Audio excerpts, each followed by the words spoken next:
السلام عليكم وتحياتي لكم ومرحبا بكم.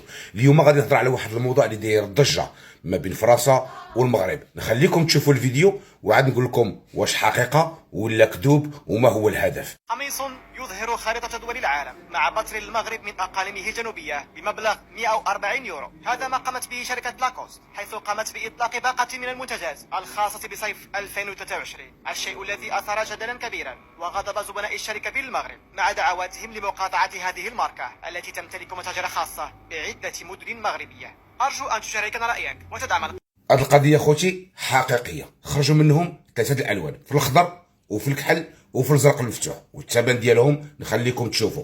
خوتي في السيت اوفيسيال تيسوى 140 الاورو، على علم بان لاكوست البولو تيسوى ما بين 80 و 110 الماكسيموم. هذا زايدين في 40 الاورو باش يعاونوا البوليزاريو. تعرفوا شكون هو لاكوست؟